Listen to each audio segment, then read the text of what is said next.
ऐसे ही बच्चा हमारा फोर्थ पार्ट है, 3 रेज टू पावर 0, हमें पता होता है किसी भी चीज़ की पावर 0 होती है तो आंसर 1 होता है।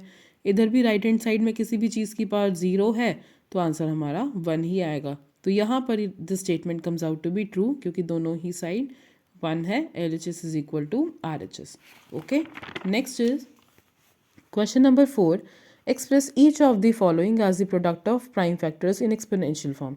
बेटा इतना बड़ा क्वेश्चन देख के डरना नहीं है, सिंपल सा है कि हमारे पास ये स्टेटमेंट गिवन है 108 इंटू 192, इसको एक्सपोनेंट्स की फॉर्म में लिखना है। सबसे पहले इसको हमने 13.1 में हमने डिस्कस किया था कि इसका अलग से प्राइम फैक्टराइजेशन से फैक्टर्स निकालो और इसका अलग से प्राइम फैक्टराइजेशन से फैक्टर्स निकालो। 108 के फैक्टर्स ये आ गए और 192 के फैक्टर्स ये आ गए हैं।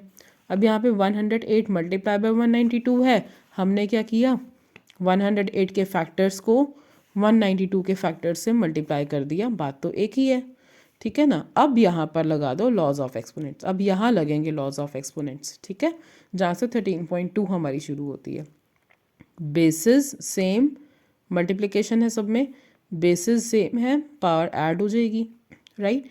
इधर here also basis same, power add हो गई, ठीक है। तो इस तरह से हमारा हम आंसर आ गया 6 + 2 8, so here is 2 raised to power 8 multiply by 3 into 3 raised to power 3 + 1 4।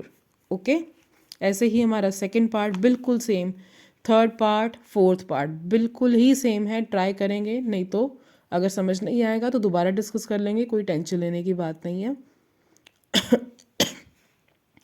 Here we come to question number 5, simplify. बिल्कुल सिंपल सा है सिंप्लीफाई, ध्यान से समझेंगे तो ये पिछले क्वेश्चंस की तरह ही है बच्चे। 2 raised to power 10 into 7 raised to power 3। पहली बात तो 2 raised to power 5 into 2 given है, 2 raised to power 5 into 2 given है यहाँ पर, into 7 raised to power 3।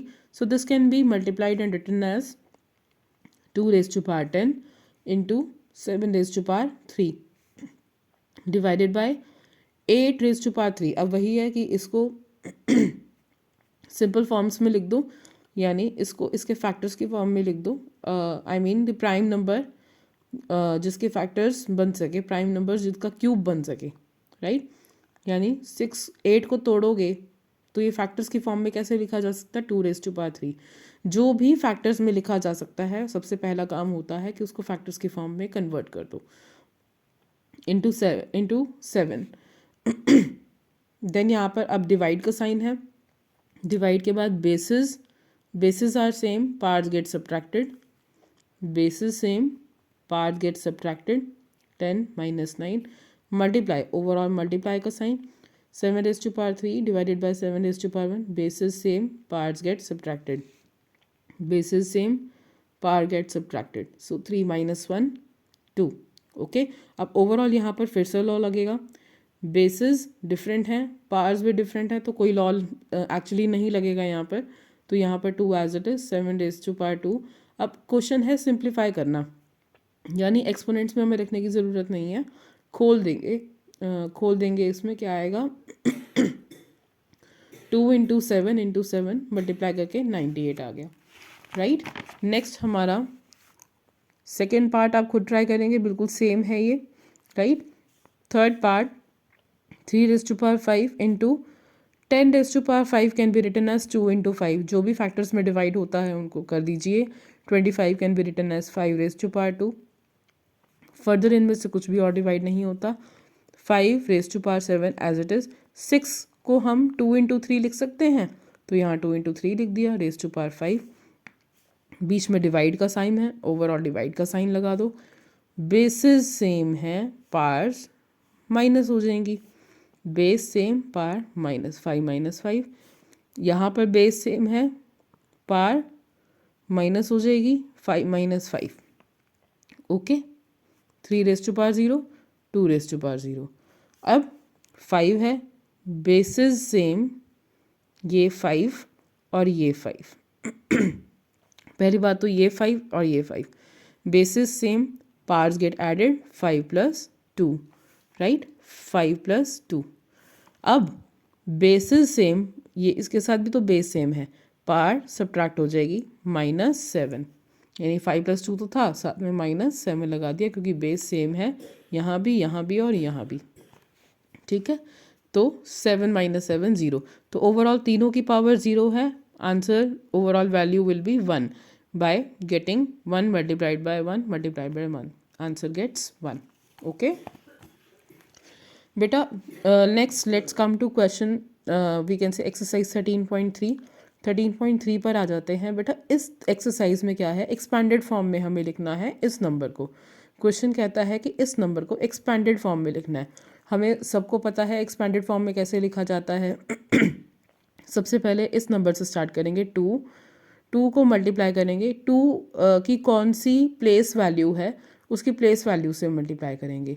2 is the face value को प्लेस वैल्यू से मल्टीप्लाई करके, यानी 1 2 3 4 5, 2 के बाद जितने भी डिजिट्स हैं उतनी ज़ीरोज़ लगा दो, वो उसकी प्लेस वैल्यू आ गई। ठीक है, ये सब हमने 4th क्लास में ऑलरेडी किया हुआ है। 2 multiply by its place value plus 7 multiplied by its place value means 7 multiply by 1 2 3 4, 4 zeros, 4 zeros plus 9 multiplied by 3 zeros, 3 zeros plus 4 multiplied by 2 zeros, 2 zeros plus 0 multiplied by 1 0, 10 plus 4 multiplied by 1। अब इनको पार की form में लिख दो बस। Expanded form में तो ऐसे लिखा जाता है कि ये जो 10 की ज़ीरोज़ हैं इनको पार्ट्स की फॉर्म में लिख दो। 2 × 10 रेज़ टू पावर 1 2 3 4 5, जितनी ज़ीरोज़ हैं उतनी पावर बना दो, जितनी ज़ीरोज़ हैं उतनी पावर बना दो, राइट। ऐसे ही जितनी ज़ीरोज़ उतनी power. So this is how we write the expanded form. अब इसमें ध्यान रखने वाली बात बस ये है कि 1 को हम कैसे लिख सकते हैं 10 की पावर में, 10 रेज़ टू पावर 0। आपको पता है किसी भी चीज़ की पावर 0 हो आंसर 1 आता है, तो इसको 10 की फॉर्म में कैसे लिखेंगे, 10 रेज़ टू पावर 0। बिल्कुल ही सेम है, सिर्फ डिजिट्स चेंज हैं। क्वेश्चन नंबर 2 3 और 4 में बिल्कुल सेम है, ये खुद ट्राई करेंगे बच्चे। और ऐसे ही 5th पार्ट है बिल्कुल सेम, राइट। एक्सपैंडेड फॉर्म, अब यहाँ पे क्वेश्चन नंबर 2 जस्ट इसका रिवर्स है कि एक्सपैंडेड फॉर्म हमारे पास ऑलरेडी गिवन है, इसको हमने आंसर निकालना है। This is the expanded form. 8 as it is लिखा, 10 रेज़ टू पावर 4 को खोल दिया अब, यानी 4 zeros लगा दी, प्लस मतलब इसकी अब हमें सिंप्लीफाई करके वैल्यू निकालनी है, ना कि एक्सपैंडेड फॉर्म में कन्वर्ट करना, यानी पिछले क्वेश्चन का जस्ट उल्टा। 6 as it is, 10 raise to power 3 means 3 zeros, ठीक, right. 0 × 10 raise to power 2 means 0 multiply by 100, 4 multiply by 10 40, 5 × 10 raise to power 0 क्या हो गया इसका उल्टा, यानी 1। ठीक है, अब यहाँ पर वैल्यूज़ मल्टीप्लाई करके यहाँ पर लिखी और प्लस करके आंसर निकाल दिया, as simple as that, right. B C D part बिल्कुल सेम है, ऐसे ही करेंगे बेटा। ये सही में सेम है, ऐसा नहीं है कि मैं बोल रही हूँ सिर्फ क्वेश्चन कंप्लीट करवाने के लिए, ऐसा कुछ भी नहीं है बच्चे। आप खुद से सॉल्व करेंगे, यू विल रियलाइज़ दैट कि सिर्फ डिजिट्स ही चेंज्ड हैं, पूरा का पूरा method as it is same है। फिर भी अगर समझ नहीं आता तो we can discuss it again, आप मुझे पर्सनली बता सकते हैं, हम दोबारा डिस्कस कर लेंगे। क्वेश्चन नंबर 3 में क्या है बच्चे, इन नंबर्स को स्टैंडर्ड फॉर्म में लिखना है। स्टैंडर्ड फॉर्म में लिखने का मतलब कि इनको पावर्स की फॉर्म में लिखना है, ये होती है स्टैंडर्ड फॉर्म। स्टैंडर्ड फॉर्म में बेसिकली क्या होता है, एक तो पावर की फॉर्म में लिखना, राइट। और अगर डिजिट्स ज़्यादा होते हैं तो बेसिकली एक डिजिट के बाद हमारा पॉइंट डेसिमल आ जाता है, after a first digit we get a decimal. ठीक है, अब जैसे सिंपल 5 है, 5 को एज इट इज़ लिखा, इंटू 10 रेज़ टू पावर 7 कैसे आया, कितनी ज़ीरोज़ हैं, 1 2 3 4 5 6 7, 7 zeros are there, so 10 raise to power 7। ऐसे ही सेकेंड पार्ट है हमारा। थर्ड पार्ट में देखेंगे कि क्या है, देखने वाला पार्ट है ये, 3 1 8 6 5 into 10 raise to power 1 2 3 4 5, 10 raise to power 5। पर हमने ऐसे नहीं लिखा इसको, क्यों, क्योंकि इस तरह के क्वेश्चंस में हम एक नंबर के बाद ही पॉइंट डेसिमल डाल सकते हैं, बाकी नंबर्स एज इट इज़ लिखे जाएंगे। यानी 3 के बाद ही पॉइंट आएगा, फर्स्ट डिजिट के बाद हमारा पॉइंट आ जाता है, वो हमारी होती है standard form, right. So first digit के बाद पॉइंट, उसके बाद 1865, ठीक है। अब आपको पता है पॉइंट के बाद ज़ीरोज़ की कोई वैल्यू नहीं होती तो लिखने की ज़रूरत नहीं है। इनटू 10⁻⁴, अब 10 की पावर कैसे काउंट करेंगे बेटा, पॉइंट के बाद जहाँ पर पॉइंट लगा इस पॉइंट के बाद कितने नंबर्स आ रहे हैं टोटल क्वेश्चन में, 1 2 3 4 5 6 7 8 9 नंबर्स आ रहे हैं, तो 10⁻⁹ पावर हमारी वही बन जाएगी। ऐसे ही यही है हमारा क्वेश्चन, ऐसे ही सेम हमारा फिफ्थ पार्ट भी है। फिफ्थ पार्ट में क्या है, ये हमारे पास क्वेश्चन है। अब इसको स्टैंडर्ड फॉर्म में लिखने का मतलब कि फर्स्ट डिजिट के बाद पॉइंट लगाना, ठीक है। अब ये पॉइंट हमें यहाँ शिफ्ट करना है, फर्स्ट डिजिट के बाद पॉइंट आ गया, बाकी नंबर 90878 as it is, right. Into अब 10 की पार कैसे लगाएंगे, 10 की पार कैसे लगेगी बेटा, पॉइंट यहाँ था, पॉइंट के बाद कितने डिजिट्स आ रहे हैं, पिछले पॉइंट से पहले, जो क्वेश्चन में पॉइंट था उससे पहले और क्वेश्चन के बाद पॉइंट लगाने के, उनके बीच में कितने डिजिट्स आ रहे हैं। यानी अब हमने पॉइंट यहाँ लगाया, ठीक है, उससे पहले पॉइंट कहाँ था, यहाँ पर, तो इन दोनों पॉइंट्स के बीच में कितने डिजिट्स आ रहे हैं, 3, तो 10⁻3। तो इस तरह से हम कैलकुलेट कर लेते हैं।